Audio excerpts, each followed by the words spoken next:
Veliteli, předávám vám slavnostní prapor, poctě a cti jednotky SDH Vyšehořelice. Vyčkejte předsední slavnostní slovy.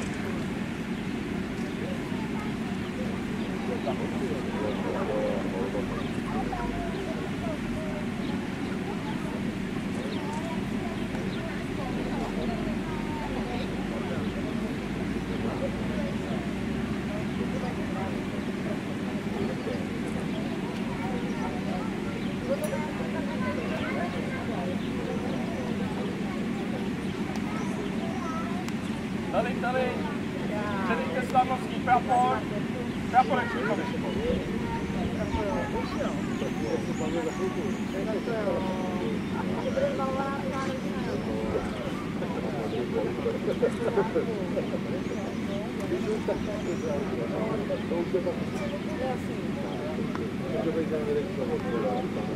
Dejte pozor. Pozor!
Vážení hasiči, milí hosté slavnostního dne, v letošním roce slaví jednotka sboru dobrovolných hasičů Vyšehořelice krásných 90 let od svého založení.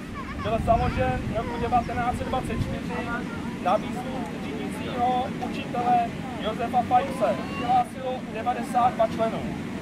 Prvním velitelem jednotky byl bratr Bedřich Hošek. Se jednotka do roku 1931 zúčastnila 2 místních gašení, 1 požáru v Kozlovazech, 2 požárů v Přespolí a uspořádala 4 cvičení. Dnešní jednotka patří do okresního sdružení Praha Východ číslo 6. 13 aktivních členů, hasičů a dále mladší a starší žáky v počtu 19 dětí. Za loňský rok jednotka zasahovala 12 případů. V letošním roce má výjezdová skupina za sebou 2 zásahy. Dovolte poděkovat hlavně vám za svoji práci pro jednotku, ať vyšehořelickou nebo vašich domovských. Dále bych chtěl poděkovat hlavně rodinám, kteří mají velký cíl a velký úděl na to, že se můžete věnovat takové bohulibé, bezplatné práci pro sbor a pro obec. Jsem dorazili z našeho okrsku i hostů z okresu, Popřát hlavně hodně zdraví a snad se tady budeme scházet častěji. Členky a členové hasičského sboru Vyšehorovice, vážení a milí hosté. Dovolte mi, abych vás pozdravil při dnešním slavnostním setkání, které je spojeno s oslavou 90. výročí založení vašeho sboru jménem okresního sdružení hasičů Praha Východ, jménem okresku číslo 6, jeho jste součástí a do poslední řadě i jménem svým. Jsem velice rád a potěšen, že okresní sdružení hasičů Praha Východ a náš okresek má ve svých řadách takový sbor jako jste vy, malý počtem, ale velký výkonem.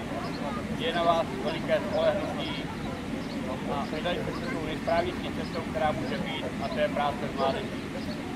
Já vám chci moc poděkovat za vaši práci, chci vám popřát hodně zdraví a štěstí do vašich let a chci vám hlavně poblahopřát předání tohoto krásného praporu, který bude štafetou nejen pro vás, ale pro další generace hasičů Vyšehorovice do budoucna a bude připomínat ten slavnostní den, ale další prostě takový, jak má prostě zbor svůj prapor, je to obrovská čest a já vám k tomu určitě blahopřeji.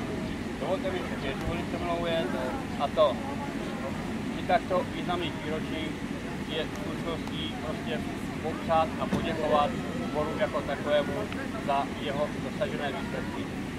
Okrsek číslo 6 projednal a navrhl okresnímu sdružení, aby byla udělena hasičskému sboru Vyšehorovice medaile za příkladnou práci. Výkonný výbor projednal schválně a proto mi dovolte, abych do rukou starosty sboru a velitele toto ocenění předal. Požádal bych rovněž pana provazníka, člena výboru okresku číslo 6, aby společně se mnou toto ocenění předal.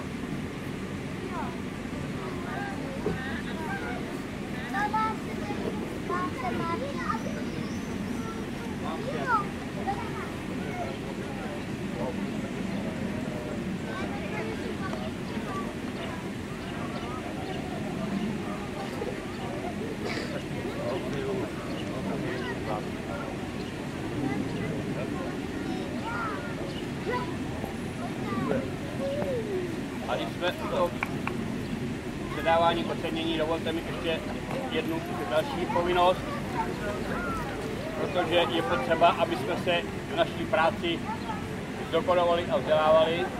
Minulý týden 2 členové vašeho sboru absolvovali úspěšně zkoušky na udělení čestného oznaku hasič 3. stupně. A proto mi dovolte, abych předal panu Janu Pivkovi a panu Karlu Stehlíkovi osvědčení a tento oznak. Tak.